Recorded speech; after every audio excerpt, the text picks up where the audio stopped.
To the video, stage 5 highlights. We're going to get to some of the bike tech as well. This is, we're on Cycling Tips here. Some beautiful photos. They always have some good photos, don't they? This is the deal here. Rim brakes for the win. Now, how, disc brakes. Look at the face of the angle. That is some rim brake disapproval. Look at that, man. Look at it. This is stage 4. Valverde was the climbing domestique, literally on the front, ripping up the 500 watts on the climb to shred the pack in stage 4. Give the boy some 24 hours recovery. Now he's in stage 5, winning against the world's best sprinters in the Tour de France. I've never seen anything like that. Have you? Have you ever seen a performance like that? Pace me for the climb to get the yellow jersey points, get the time GC, you know, the goal of winning. Paced Roglic for the win. Was the second last lead-out man behind Kuss.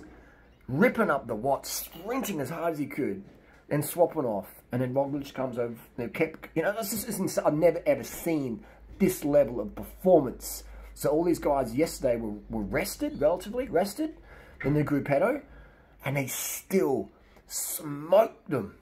And he didn't even have a lead-out train. Right? All these guys had lead-out trains. You know, look at the face there. Look at that disapproval. Right? Even his jersey's not fully zipped up. And he's wearing gloves. You know? Just jersey zipped up, zipped up, zipped up, zipped up, zipped up. A little bit unzipped. Just to take the edge off the jugular vein. And on rim brakes. On rim brakes. And a different colour bike.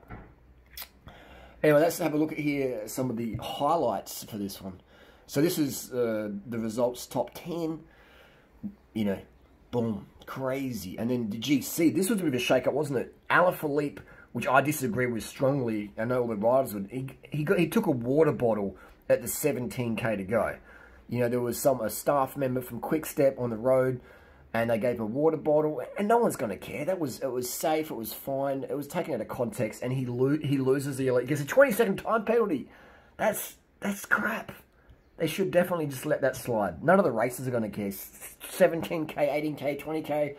It wasn't dangerous, it was fine. It's just a guy on the side of the road gave him a water bottle, had a few sips, and he loses the jersey because of that? No, that's crap.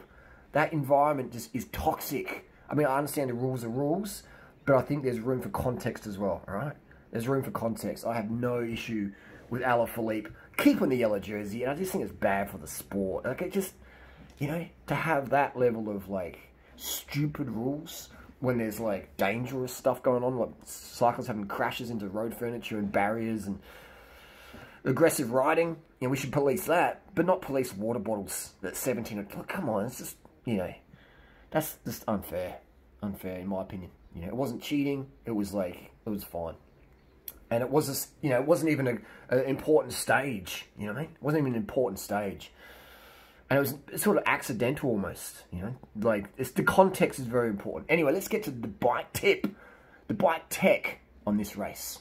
Okay, so this is the bike tech and photography by Dave Everett and Phil Golston. So thanks for the photos. Let's have a look here. This is not a paywall. Continue reading. That's a factor bike made in China. And it is a nice looking bike. I don't like the disc brakes for road racing personally. I think disc brakes are good for gravel, good for mountain bike. Just want to be clear. People say, you hate disc brakes. No, no, no. I think the disc brakes for the Tour de France riders is pure overkill. And it risks GC contention because you get a flat tire, got to do a bike swap, and it's just like, The people are crashing because of disc brakes, because, you know, the 10th metal. Pro road don't need disc brakes. If you're a gravel rider, if you're an Uber Eats rider, mountain biker, yeah, disc brakes can be fantastic, but not at pro level. So just so we're clear there. This is a nice paint job. It's like a marble finish. It's a marble unidirectional weave, they'll call it. And it's just gloss there with a little set. Let's have a look here. That's a nice little sticker. It's almost like similar to the Trek design, but all these bikes come into China. And then they're shipped over to Taiwan for assembly. And nothing wrong with that. That's just part of the deal there. They're going for this sort of integrated spacers there, which I'm not really a fan of. It's proprietary fork, you know, because if you crash a fork, if you don't on the track, how do you get a spare fork? It's sort of, you know, you're on your own a bit. I just like non-proprietary part. This is a pretty cool little paint job, like the little details there. It looks like a business shirt, sort of tea towel smudge of paint. It looks pretty cool. Yeah, it's very detailed, isn't it? So makes my eyes bubble a little bit. Yeah, very nicely finished. I do like that gloss carbon. Gloss carbon. I call this paint job balls deep, and I've got it on a couple of my bikes for the customers who want a Pragma glycogen without paint. So I'm going to go balls deep on the climb. Every gram matters. Then a non-painted bike is a little bit lighter, maybe 100, 120 grams. We see here the chain rings are worn. I've got to scroll down. Let's scroll down a bit more. So yes, nice little details. Replaceable dropouts. That's a cool idea. That makes sense. Got the valve taped up so it doesn't rattle as much. Make sure your valve cores are done up tight because they can leak air. And what's that? Yala Academy. I'm not sure what that means. Ben Herman. This is Ben Herman's bike. Ben's quite an approachable rider. I've ridden with him a couple of times in Adelaide, Trinidad. A very approachable guy. You know, many roadies are snobs and pretentious. Ben Herman's, he's just a pretty down-to-earth guy. Interesting little detail. That ceramic speed looks pretty cool. But yeah, my issue of these spaces and that down the track, how do you get them? This looks like Richie Port's bike. Richie Port's Trek Imonda. Not a bad colour either. Definitely some of the paint's really nice these days. Port, come on. We should have a hashtag free Richie Port. Give him a proper light bike. You know what I mean? What's of this mountain bike wheels on there? You know, Richie Port's a GC rider. He deserves to have, you know, proper GC wheels. These aren't GC wheels. These are mammal wheels. Yeah, this is my issue here, is that riders like Richie Port, their wings are getting slightly little clipped because they're getting these heavier bikes with, you know, these silly disc brakes they don't need. He's got a 0 offset seat clamp. The Trek system is quite easy to adapt. You can get spares for them, and I think in 10 years' time you'll be able to get a spare seat mask, no worries. It's a pretty thing, easy to adjust. Make sure though, if you're using a carbon rail saddle on these Bontrager posts, that you use the appropriate 9mm clamps versus a 7mm for alloy. Because if you try and put a 9mm carbon clamp into a 7mm, a carbon seat rail rather, into a 7mm, you're going to crack it, alright? So be careful, make sure you flip it around. That's why I like Thompson posts, because they fit anything. So Richie's got his hoods, traditional style. He's got a compact bar there. A nice bike, and a nice colour. But yeah, rim brakes, man. Come on, Richie Port needs rim brakes. Free Richie Port. From the shackles of the disc brakes. Cassette-wise, he's running looks like a cheaper cassette.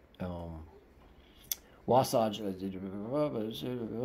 looks like a bit of a cheaper cassette, doesn't it? Not that that's an issue, but you think that they would get the full bling lightweight. Actually, interesting. Maybe it's a training bike. Maybe it's a spare bike. Maybe it is. It's got a little special little race number mount there. Looks like a translucent blue. Looks nice. Czech do a good paint job. Also made in China. These little seat clampy thingies. I'm a bit, what's the word, cautious, superstitious of cables rubbing up against forks and inside for wear and tear over time. You know, maybe I'm a bit OCD with that, but I don't. It's good that you can use most regular stems and bars can be used. But he's using a one-piece, which is fine if you're a pro rider because you've got access to different things, but the one-piece bars and stem, pain in the ass in my opinion, because you can't really get your perfect, you know, hand position. This is an old Bontrager Batman back cage. These are old school. They're still doing it. I remember selling these like 17 years ago. Here's another bike here. Whose is this? This is Valverde's Canyon. Again, you know, free Valverde. It's got his 0 offset seat process. Seat almost slammed forward. Well, how does Richie's seat go? Middle. About the middle. Alright, so it's personal preference. But yeah, he's got it slammed forward. Valverde always used to have that seat post hanging back. Do you remember that? And now he's finally got a 0 offset one. I think they're doing a 27.2 post on the old Canyon, so it's doing nose pick a winner. And we've got tubulars here, zip wheels, rims are good, hubs are crap. Disc brake. Valverde doesn't need disc brakes. That guy's got mad skills, you know. But he's got no choice because that's what they sponsor. Look at these forks here as well. These forks are so skinny. I think they're fine for a skinny guy like Valverde, but for a 120 kilo mammal that this bike's targeted as, I don't really think disc brakes belong to be on 300 gram forks. That's my personal OCD superstition. Correct me if I'm wrong. Canyon one-piece stem and bar looks cool for Instagram, but in real life, it either fits or it doesn't fit, and there's no adjustment to that. What do you want to change your stem length? Want to flip your stem? Do it bike packing? Sorry, you have to buy a whole new setup. And the 640 gram frame, that's going to crack so easy in a crash. 640 grams, that's, you know, if the cat scratches it, it could crack. You don't want a frame, in my opinion, I don't want a frame that light, you know.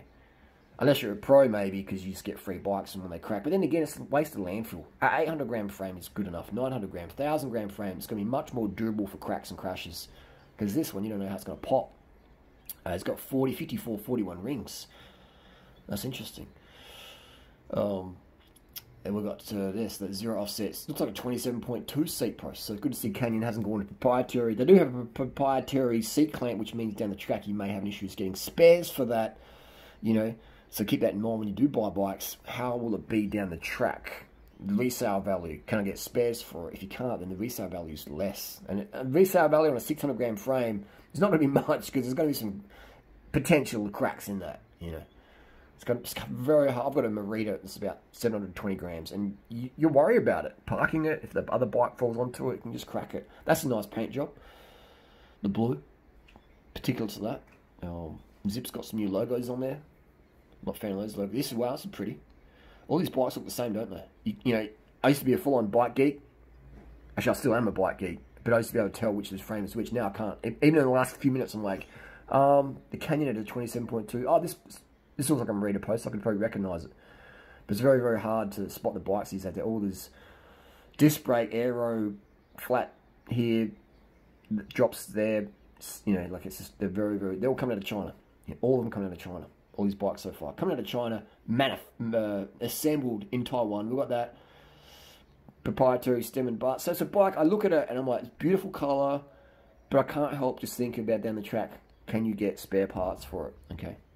Well, I just sell off someone else. Yeah, but then they're going to have problems with it. Then it goes to landfill. And it's like part of the cycling is being eco. And carbon fibre as it is, you know, isn't the best material for the environment. So if we can make stuff that lasts longer, just better for the environment. These Eddie Merckx's, well, they look very similar to someone in a Pragma glycogen, don't they? I wonder which factory they're coming from. Anyway, these look very nice. Very interesting geometries, aren't they? So there's the rim brake and, but yeah, pass on the one-piece bar and stem, faffing around there.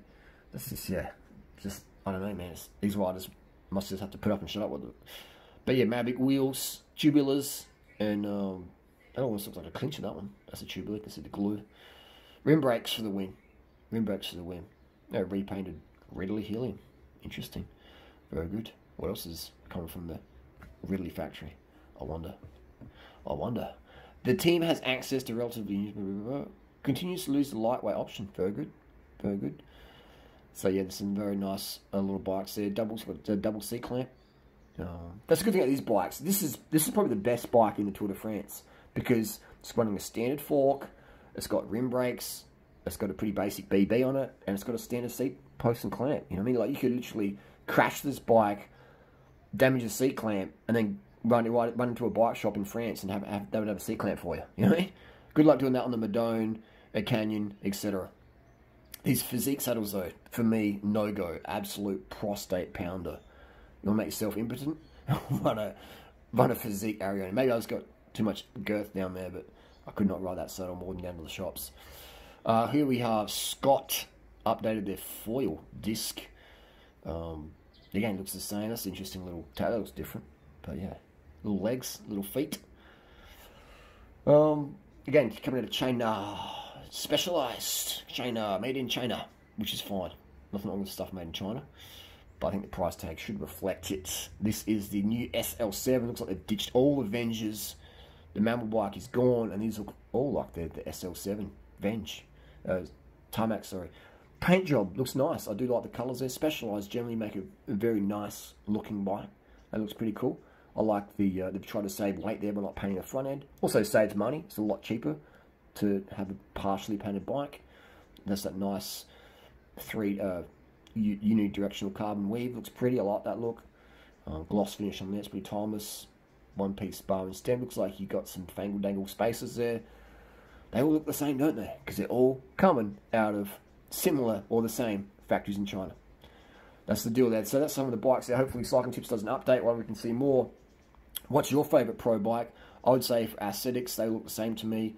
I am partial to the raw carbon. I'm partial to the practicability of these Eddie Merckx's, Ridleys, Raggers. They're pretty good. Well, also we've got the Bahrain Orange I like. The Canyon looks pretty good. They look pretty good.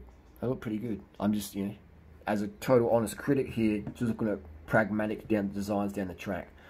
And I strongly believe that pro road cyclists do not need disc brakes, and every single World Tour rider off the record would agree with me on that, and many have. But we'll keep them nameless because they do have sponsorship obligations. But yeah, free Richie Port, get him on a proper climbing bike instead of none of this mountain bike stuff. Anyway, that's the deal. That's very nice, isn't it? That's pretty. The 100 decal in memory of the team owner's father, Marcel Adams, who recently passed at age 100. That's a long innings, isn't it? That's a long innings. 100 years of age. That's you're seeing a lot going to 100. That's fantastic. And that's good little memorabilia there. Well, there we go. That is the Tour de France Bike Tech Stage 5 wrap-up highlights. Rim brakes for the win. Disc brakes for marketing. Disc brakes for gravel. We'll see you on the road.